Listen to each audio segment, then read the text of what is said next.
anong gagawin mo sa dividend stocks mo or REITs after you buy. So yeah, let's go.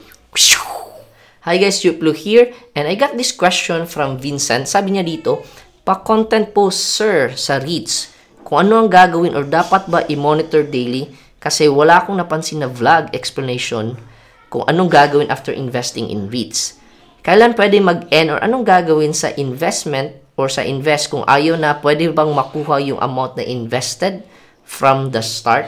So yeah, sasagutin natin to, isa-isahin natin. And before that, just wanna say thank you pala for this wonderful question kasi meron tayong pang-content, okay? And yeah, just keep commenting or mag-comment kayo or ask your questions in the comment section. And then, I do my best na sagutin natin yung mga questions na worth sharing din sa iba. So, before that, isa-isahin natin o i-breakdown natin yung question ni Vincent kasi marami tayong matutunan dito sa question niya. So, first off is, ano ba yung gagawin mo or dapat bang i-monitor daily yung REITs mo after investing in REITs? So, yung pinaka-question niya talaga is, ano ba yung gagawin mo after investing in REITs? Pero, dito, meron siyang sinabi, dapat mo bang i-monitor daily? So, first one, itackle muna natin, dapat mo bang i-monitor daily yung REITs mo or yung mga dividend stocks mo? So, again, it goes back to the question, diba? Like, anong klaseng trader ka ba? So, if you're investing in REITs, most likely, you're a dividend investor. And if dividend investor ka, yung goal mo is stress-free kind of investing. You invest, tapos, kung pwede, monitor mo lang siya, hindi everyday, okay? Kasi if monitor ka everyday, meaning you're a trader, nagiging trader ka. But if you're a dividend investor, stress-free ka, yung goal mo lang is maglagay ka ng investments, tapos once in a while, doon mo lang i-check magkano na ba yung dividends na kinita mo. So again, make sure clear na clear sa'yo ano bang klaseng trader ka or investor ka. Are you gonna be a trader, long-term investor, or are you gonna be a dividend investor? Kasi if hindi yan clear, yung mangyayari niyan is nag-invest ka ngayon, tapos mag-check ka daily, tapos nakita mo nag-down yung market, tapos ibibenta mo siya kaagad. So meaning, it defeats the purpose. So again, Vincent, make sure you clear, or to my subscriber, make sure you're clear na anong klaseng investor ka. So in fact, I want to know, comment down below anong klaseng investor ka ba? Are you a trader? So if you're a trader ka, then yeah, by all means, monitor your stock daily. But if you're a dividend investor, then kahit paminsan-minsan mo lang, as long as you're investing in the right dividend stocks or REITs, then kahit paminsan-minsan mo lang i-check yung stocks mo. Ngayon, balikan natin yung actual question niya talaga. Like, ano ba yung gagawin mo pagkatapos mo mag-invest?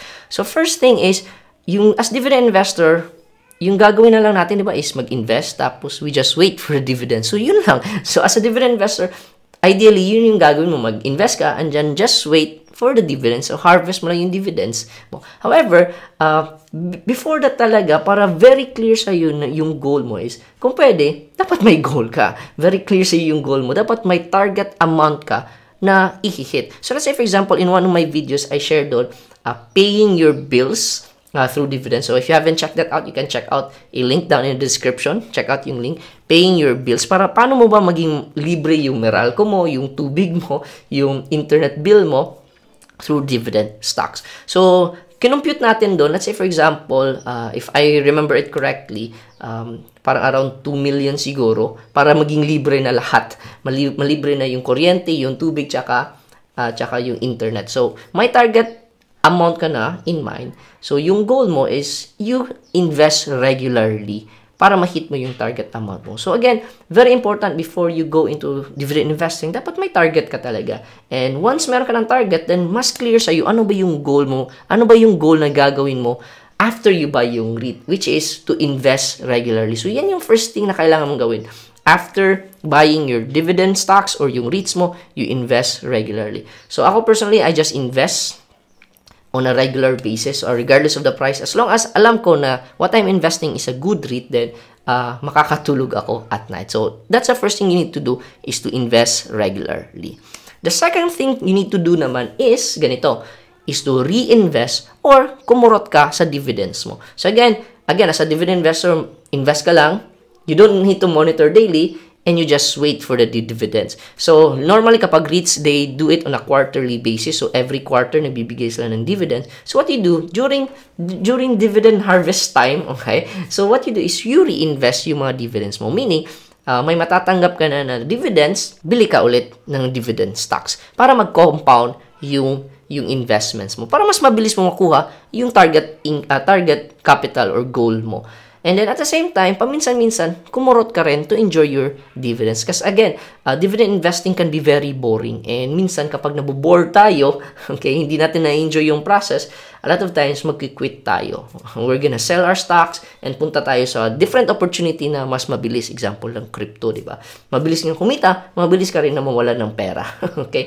So again, that's the second thing is to reinvest and paminsan-minsan kurot and enjoy your dividends. And lastly is to enjoy. To enjoy your dividends. Like, example, na-hit mo na yung target goal mo and yung goal mo is yung dividend portfolio mo to pay yung bills mo. Then you do exactly that. Kasi, minsan kasi, I know a lot of dividend investors na kumita na sila ng pera, kumikita na sila ng dividends, pero they can't spend their dividends. Kasi, ayun nga like, they can spend their dividends. Just imagine you're earning like 30,000 in dividends monthly, 60,000 in dividends monthly, pero hindi mo na i-enjoy. So, kung pwede, you stick with your goal and you stick with your purpose. So, if yung purpose mo is to enjoy it, then make sure na you really enjoy it. And last thing na tinanong niya dito is, after investing, kailan pwede mag-end? Or anong gagawin sa investments mo kung ayaw mo na pwedeng mabakuha yung amount na invested from the start? So,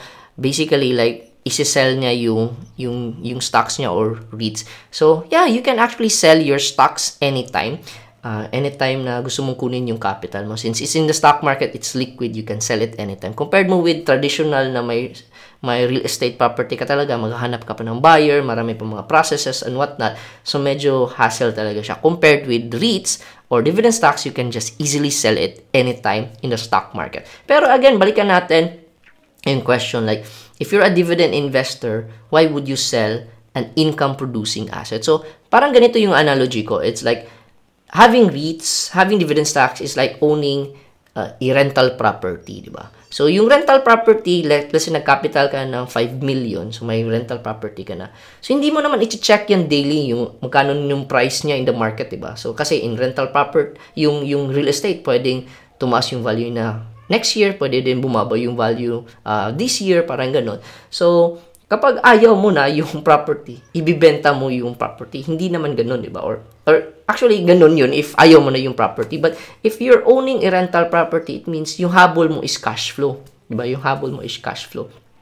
So, if you have a real estate property na nagka-cash flow naman, bakit mo siya ibenta? Di ba? So, same thing yung mindset natin as a dividend investor. If meron ka ng malaking capital, so yes, yung price ng REITs or stocks mo mag-go up, down yan. But if consistent naman yung cash flow mo, okay? Consistent naman yung cash flow mo. So bakit mo ba siya ibebenta? So for me, yung goal ko is to own dividend stocks or REITs na I will hold forever. Okay, I will hold forever.